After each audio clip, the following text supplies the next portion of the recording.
अब ये the great mister Aamir Khan जो अपने आप को सुपरस्टार बोलते हैं, लेकिन है ये एंटरटेनर, देशद्रोही जयचंद।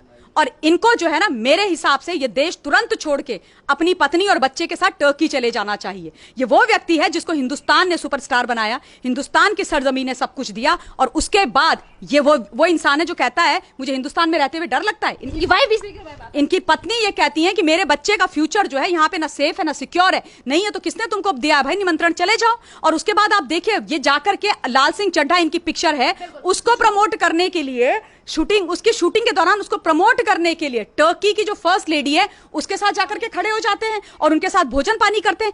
वो टर्की जो हमेशा से हिंदुस्तान के विरोध में रहा, वो टर्की जिसने धारा 370 हटने के बाद पाकिस्तान को सपोर्ट किया, वो टर्की जिसके प्रेसिडेंट पाकिस्तान के इमरान खान को फोन करके बोलते हैं कि हम भारत के खिलाफ तुम्हारे साथ खड़े हैं, आमिर खान उनके साथ जाके खड़ा हो जाता है, उनके गोद में जाकर के बैठ जाता है। क्यों? क्योंकि उसको अपनी पिक्चर प्रमोट करनी है। ये इन लोगों का तरीका है, आई मी माई सेल्फ, मेरा पैसा मेरा करियर और मैं सब कुछ, चाहे इसके लिए उनको मातृभूमि बेचनी पड़े ये करेंगे। वही दीपिका पादुकोण ने किया था। ये इनकी सच्चाई, इनकी असलियत है। लेकिन मैं आज फिर से, खुशी का दिन है आज, क्योंकि आज हमें जो है सीबीआई की जो इंक्वायरी होनी थी, वो आदरणीय सुप्रीम कोर्ट का बहुत बड़ा निर्णय आ गया, हमको वो हमारे पक्ष में वो जांच हुई है।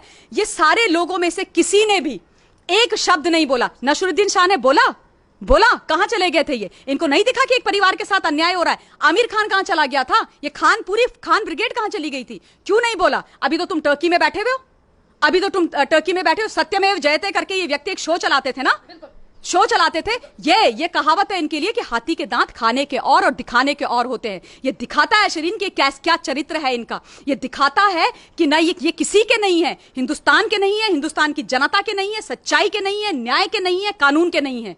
ये इनका बस चले, इस देश को बेच के खा जाएंगे अपने फायदे के लिए। बड़े बड़े स्टार्स की जैसे कि अपने बात की कि ये भारत की जनता के पैसे जब हम उनकी मूवी देखने जाते हैं उसके बावजूद, इसके बाद ही इतने ज्यादा अमीर बने हैं, सुपरस्टार बने हैं। पर जब भारत में कोई आपदा आती है तो इनमें से कोई भी स्टार जो बड़े पौधे पर है आज, कोई भी सामने नहीं आता मदद करने के लिए। चाहे वो शाहरुख खान तो पाकिस्तान को जाके मदद करते हैं, शाहरुख खान पाकिस्तान को जाके मदद करते हैं, आमिर खान चुप्पी साथ देते हैं। क्या पता इन्होंने भी पाकिस्तान को पैसे दिए हुए, कोई भरोसा थोड़ी है इन लोगों का। लेकिन वो बच्चा सुशांत सिंह राजपूत, उसने जो है डोनेशन करता था और उस बारे में बात भी नहीं करता था। तो ये ऐसे लोगों के बारे में कभी नहीं बोलेंगे। ये लोग सिर्फ वो बात करेंगे जो देश के विरोध में जाती है। आप कह रहे हैं कि ये पैसा ये डोनेट करेंगे, डोनेट करने का कोई मतलब ही नहीं बनता है इनका, क्योंकि इनको आपकी और हमारी कोई चिंता ही नहीं है।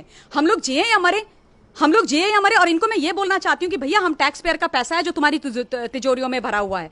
एक और चीज मैं बोलना चाहती हूँ जो मुझे दिल से लगती है और मैं बहुत समय से बोलना चाहती थी, और आज मैं आपके चैनल के माध्यम से बोलना चाहती हूँ। हिंदुस्तान की सरकार को निवेदन करना चाहती हूँ हाथ जोड़ के, प्लीज इनके माध्यम से जितने भी ये बॉलीवुड के एक्टर एक्ट्रेसेस हैं, इनके माध्यम से जितनी भी हमारी सरकारी जितनी भी नीतियां हैं, इनको इंडोर्स कराना बंद कर दीजिए। ये डिजर्व नहीं करते हैं ये सम्मान, ये डिजर्व नहीं करते हैं ये ताज जो हम इनको देते हैं। इससे अच्छा इस देश का किसान का बेटा इंडोर्स कर दे, कोई सामान्य नागरिक इंडोर्स कर दे, हम उसकी बात सुनेंगे। इनकी बात नहीं सुनेंगे। ये झूठे हैं, ये जयचंद हैं, ये गलत हैं, और इनकी मंशा हिंदुस्तान को एक रखने की, अनेकता में एकता वाली, सच्चाई को जागर करने वाली, सच के साथ खड़े होने वाली नहीं है। ये मातृभूमि को तोड़ने की बात करते हैं, फिर चाहे वो नसरुद्दीन शाह हो, आमिर खान हो और बाकी सारे लोग खान हो, चाहे सलमान खान हो, चाहे शाहरुख खान हो। इनमें खान्स की आपने बात की तो खान्स तो वही है ना, जैसे कि इजराइल के जब प्रेसिडेंट यहाँ पे, प्राइम मिनिस्टर जब यहाँ पे आते हैं तो जो उनकी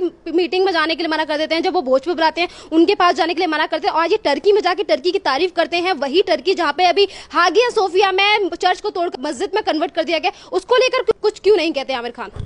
तो इजराइल के पीएम के उसमें क्यों जाएंगे? वो क्यों जाएंगे? ये तो मतलब जाएंगे तो उनकी तो मतलब वो हिंदुस्तान के फेवर की बात कर देंगे ना, तो क्यों जाएंगे? टर्की में जाएंगे क्योंकि टर्की के माध्यम से ये पाकिस्तान को सपोर्ट करेंगे। टर्की में जाकर के वहां की जो फर्स्ट लेडी है उसके साथ की फोटो को छपवा के आमिर खान ये बोलेंगे कि भैया हिंदुस्तान वालों तुम बेवकूफ हो, मैं तो वही करूंगा जो मेरी इच्छा करेगी, पाकिस्तान मेरा देश है, मैं पाकिस्तान का ही साथ दूंगा। अब ये हमें समझना है, ये हमें तय करना है, ये हमारी जिम्मेदारी है कि हम चाहते क्या हैं। ऐसे जयचंदों को क्यों ढो रहे हैं हम अपने कंधों पे? ऐसे जयचंदों को हमने हीरो क्यों बना रखा है? ऐसे जयचंदों का हम सम्मान क्यों करते हैं? मेरा प्रश्न है और मैं पूछना चाहती हूं, क्योंकि मुझे बहुत दुख लगता है, मुझे बुरा लगता है, मेरे मन में वेदना होती है, क्योंकि मेरे जैसे कई ऐसे लोग हैं जो इस देश के लिए जीते हैं और बिना स्वार्थ के, बिना किसी पर्सनल गेन के ये लड़ाई लड़ते हैं।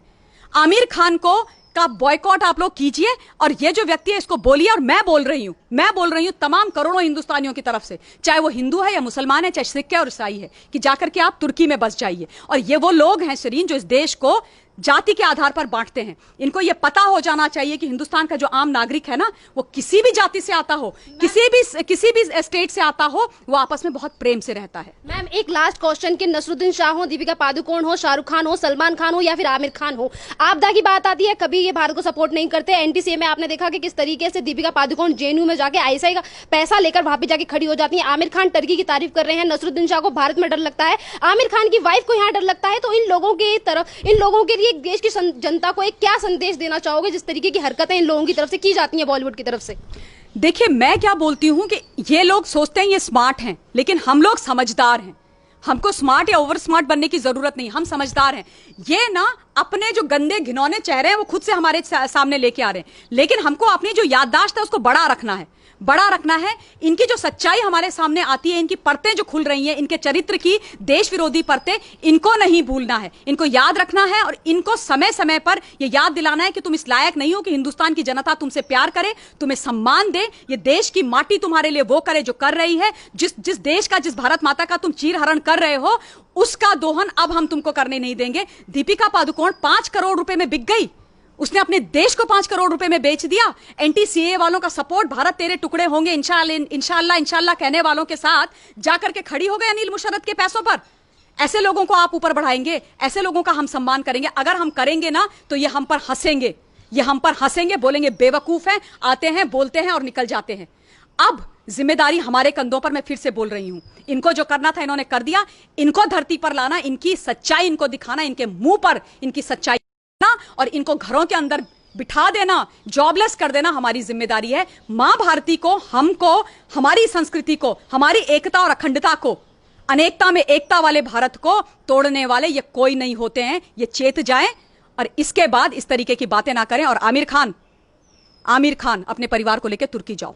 मैम जिस तरीके से कंगना रनावत ने नेपोटिज्म को लेकर और मूवी माफिया को लेकर आवाज उठाई थी, तो आज नसरुद्दीन शाह ये कहते हैं कि बॉलीवुड में नेपोटिज्म जैसी चीजें है ही नहीं, और मूवी माफिया जो कहते हैं कि बॉलीवुड में है वो लोग पढ़े लिखे नहीं है, वो गवार हैं, इस तरीके की बातें कर रहे हैं। तो नसरुद्दीन शाह तो सूडो लिबरल हैं, अवार्ड वापसी गैंग के हेड हैं। हिंदुस्तान के अंदर जब भी कुछ गलत हुआ है उनको दिखाई कब है? उनकी तो सेलेक्टिव हियरिंग, सेलेक्टिव मेमोरी है। उनको कभी भी अन्याय होता हुआ, गलत होता हुआ बॉलीवुड छोड़ो हिंदुस्तान के अंदर नहीं दिखा। तो नसरुद्दीन शाह कुछ सही बात बोलें, तर्कसंगत बात बोलें, न्याय की बात बोलें, इसकी तो उम्मीद भी नहीं करनी चाहिए। मैंने सुना जिस तरीके की इलीट अंग्रेजी में वो बातें कर रहे थे और कंगना रनौत के ऊपर आक्षेप लगा रहे थे, उनको आत्ममंथन करने की बहुत ज्यादा जरूरत है। जिस बॉलीवुड की वो पैरवी कर रहे हैं वो बॉलीवुड नेपोटिज्म से भरा हुआ है, और ये कोई छुपी हुई बात नहीं है, ओपन सीक्रेट है। ये सच्चाई हिंदुस्तान के अलावा विदेशियों को भी पता है ना, तो इसमें कोई बड़ी बात नहीं है। और तुम उस लड़की कंगना को बोल रहे हो जिसको तुमने इतना दबाने और भगाने की कोशिश करी, पर वो तुम्हारे खिलाफ लड़ती रही उस बॉलीवुड के खिलाफ, और उसके बाद उसने अपना नाम कमाया, उसके बाद उसको सारे अवार्ड्स मिले, जो मिले अपने दम पर मिले। लेकिन प्रॉब्लम क्या है ना, ये लोग उस मुकाम को हासिल कर नहीं पाए। और आज क्या हो रहा है कि इनके आकाओं के बारे में बोला जा रहा है, तो इनको बहुत तकलीफ इस बात की हो रही है।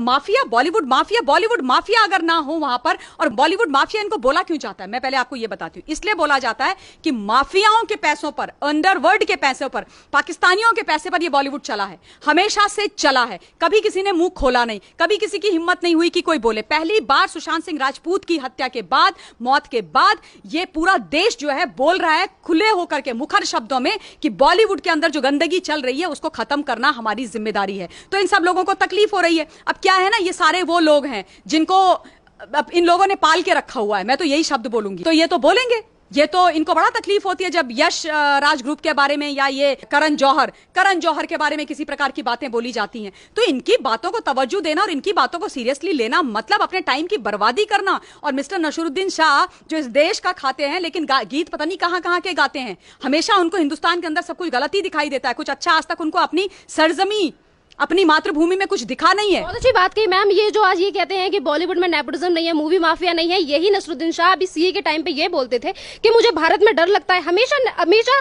अपोजिट क्यों जाते हैं ये हर चीज को लेकर?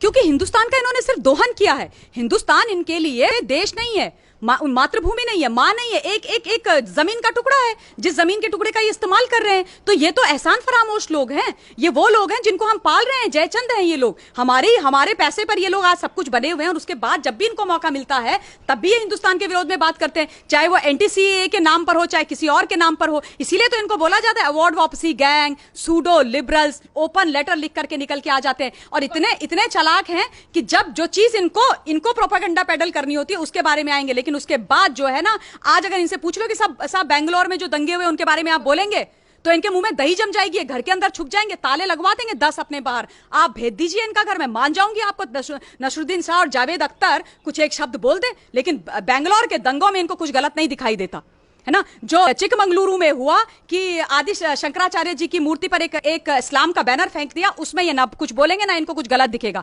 एंटी-सीएए के बारे में ये बोलेंगे कि नहीं भैया हमारे देश के मुसलमानों के साथ गलत हो रहा है। इनको ये भी नहीं पता कि जो माइनॉरिटीज हैं, जो बाहर हैं, परसिक्यूटेड माइनॉरिटीज, उनको जो ऑलरेडी यहां पर आ चुके हैं उनके बारे में बात हो रही थी। खैर ये थोड़ा हम विषय से बाहर चले गए, लेकिन ये बोलना जरूरी है ताकि इनकी सच्चाई सामने आ जाए। धन्यवाद मैम।